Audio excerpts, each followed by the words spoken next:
In this video, you're gonna learn the ins and outs of what makes you a good crew member and a valuable asset to the Spudsies Corporation. When did you make this?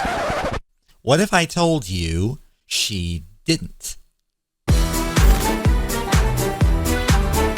Welcome to probably the only time I'm gonna make a theory video. You guys probably know by now, the Amazing Digital Circus has been one of my big hyperfixations for over a year and a half now. And with episode 8 right around the corner, it's time to lock in.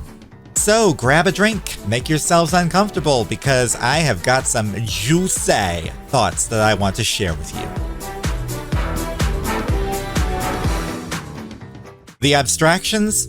Yeah, they're Caine's fault. I know it, you unstable, gaslighting, homicidal set of teeth! Now, put your pitchforks down, peeps. He only did it once, and he didn't even do it on purpose. I am under the delusion that in earlier days of the circus, he needed more people for one of his adventures, and he made doubles of all the player characters. But at some point, when he either tried to reprogram them or even delete them, he accidentally futzed with the real person rather than the NPC duplicate. And that character was Scratch, who I'm headcanoning as this dog character that we kinda saw in the first episode.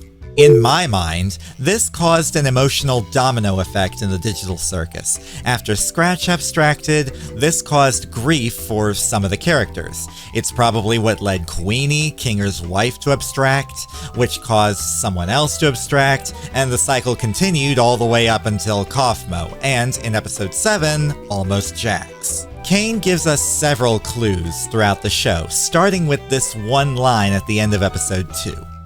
I know you guys love your NPCs, but if I start losing track of who's a human and who's an NPC, who knows what could happen? Spoiler alert, he knows, because he's done it before. You megalomaniac motherfucker! Which he does show some remorse for. He shows us several times that in his effort to never make that mistake again, he only makes simple NPCs like Orbsman, Gummy Goo, and Mrs. Mildenhall.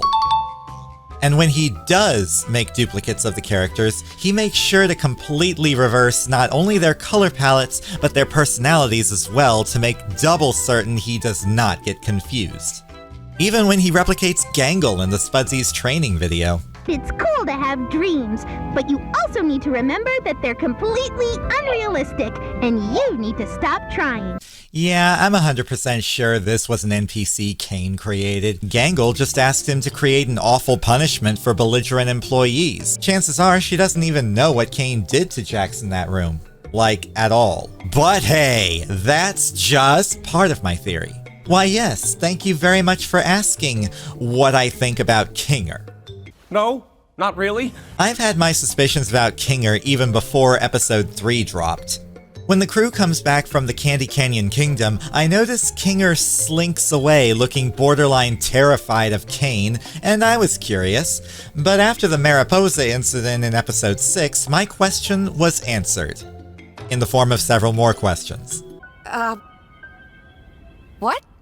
As many of you know, Kinger becomes more lucid in the dark, which is why he's always hiding in his pillow fort, why he had a bucket on his head in episode 2, why he thinks dumbwaiters go up, why he thinks game shows happen inside of gloink slugs, why you probably should have stopped listening after the first minute mark.